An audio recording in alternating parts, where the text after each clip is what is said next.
వివేక watchman Ranganna మృతదేహానికి నేడు post mortem చేయనున్నారు. రంగన్న మృతిపై ఆయన కుటుంబ సభ్యులు అనుమానాలు వ్యక్తం చేస్తూ పోలీసులను ఆశ్రయించారు.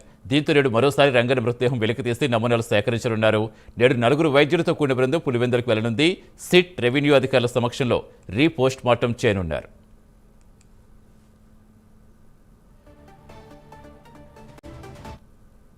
పూర్తి సమాచారం ఇచ్చేందుకు మా కరెస్పాండెంట్ సుధీర్ జరుగుతారు. సుధీర్, రంగన్న మృతికి సంబంధించి చాలా అనుమానాలు వ్యక్తమవుతున్నాయి. సో ఈ రోజు ఎన్ని గంటలకు వైద్యుల బృందం చేరుకోబోతోంది, ఏం జరిగే అవకాశం ఉంది?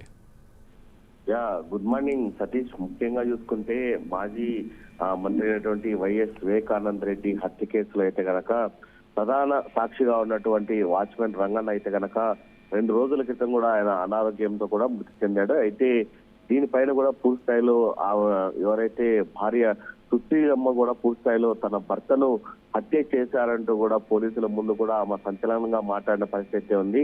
అయితే ఈ నేపథ్యంలో కూడా మనం చూసుకుంటే గనక ఎవరైతే సుశీలమ్మ ఇచ్చిన స్టేట్మెంట్ ఆధారంగా కూడా పోలీసులు అయితే గనక దీని మీద కేసు నమోదు చేయడం జరిగింది. అయితే ఈమె మాట్లాడినంతరం కూడా ఈ వ్యాఖ్యలు అయితే కనుక పూర్తిస్థాయిలో కూడా పెను సంచలనం కావడంతో కూడా పూర్తిస్థాయిలో రంగన్న ఏదైతే అనారోగ్యంతో చనిపోయారో ఇదైతే కనుక సెన్సేషన్ మట్టలుగా పూర్తిస్థాయిలో కూడా బయటపడడం జరిగింది. అయితే దీని మీద కూడా జిల్లా ఎస్పీ కూడా మీడియా సమావేశం నిర్వహిస్తూ కూడా ఆయన మాట్లాడడం జరిగింది. అయితే రంగన్న మృతిపై కూడా పూర్తిస్థాయిలో సమగ్రమైన విచారణ ఏర్పాటు చేస్తున్నాం, అలాగే సిట్ కూడా ఏర్పాటు చేస్తున్నామని చెప్పి జిల్లా ఎస్పీ చెప్పడం జరిగింది. అలాగే ఈ సిట్ లో దాదాపు చూసుకుంటే ఒక డిఎస్పీ, అలాగే 2 సిఐలు, 4 ఎస్ఐలు, అలాగే 6 మంది కానిస్టేబుల్తో కూడా సిట్ బృందం ఏర్పాటు చేశారని చెప్పి జిల్లా ఎస్పీ చెప్పడం జరిగింది. అలాగే రంగన్న మృతిపై కూడా వాళ్ళ కుటుంబ సభ్యులు అనుమానాలు వ్యక్తం చేస్తూ కూడా చెప్పడం జరిగింది. అయితే దీనిపైన కూడా కేసు నమోదు చేశామని చెప్పడం. అయితే రంగన్న మృతిని పూర్తి స్థాయిలో ప్రొఫెషనల్ మర్డర్ గానే భావిస్తున్నామని చెప్పి జిల్లా ఎస్పీ చెప్పడం జరిగింది. అలాగే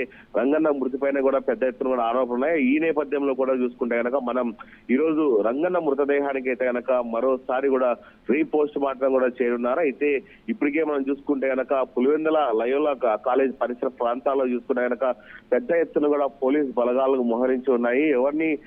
ఎవరైతే ఆ సమాధులు ఉన్నాయో ఆ సమాధుల పరిసర ప్రాంతాలకు కూడా ఎవరిని రానికుండా పూర్తిస్థాయిలో పోలీసులు అయితే కనుక పహారా కాస్తున్నారని చెప్పుకోవచ్చు. అయితే ముఖ్యంగా చూసుకుంటే కనుక దీనికి సంబంధించినటువంటి ఏదైతే పోస్ట్ మార్టం ఉందో దానికి సంబంధించినటువంటి 4 వైద్యులు ఇప్పటికే ఆ పరిసర ప్రాంతాలకు చేరుకున్నారని చెప్పుకోవచ్చు. అలాగే ఎవరైతే సిట్కి సంబంధించిన అధికారులు ఉన్నారో వాళ్ళందరూ కూడా ఒక డిఎస్పీ, అలాగే 2 సిఐలు, అలాగే 6 మంది ఎస్ఐలు కూడా పూర్తిస్థాయిలో ఏదైతే సమాధులు ఉన్నాయో ఆ సమాధుల వద్దకు చేరుకోవడం జరిగింది. మరో 10 నుంచి 20 నిమిషాల్లో కూడా పూర్తిస్థాయిలో కూడా ఏదైతే రంగన్న మృతదేహాన్ని కూడా పూర్తిస్థాయిలో బయటికి తీయడం జరుగుతుంది. దానికి సంబంధించినటువంటి 4 వైద్యులు కూడా పూర్తిస్థాయిలో రంగన్న మృతదేహానికి అక్కడే పోస్ట్ మార్టం చేయనున్నారు. అయితే దీంట్లో మనం ముఖ్యంగా చూసుకుంటే కనుక రంగన్నను మర్డర్ చేశారన్న నేపథ్యంలో కూడా దానికి సంబంధించినటువంటి ఆయన బాడీ నుంచి కూడా పూర్తిస్థాయిలో ఎటువంటి పార్ట్స్ కావాలనో ఆ పార్ట్స్ అన్ని తీసుకొని కూడా పూర్తిస్థాయిలో వీళ్ళందరూ కూడా మరోసారి కూడా ఏదైతే రీపోస్ట్ మార్టం అంతా కూడా నివేదికను అయితే కనుక గవర్నమెంట్ ఇవ్వడం జరిగింది. అయితే మరోపక్క చూసుకుంటే కనుక దీనిపైన కూడా రాష్ట్ర ప్రభుత్వం పెద్ద ఎత్తున సీరియస్ గా ఉంటుంది.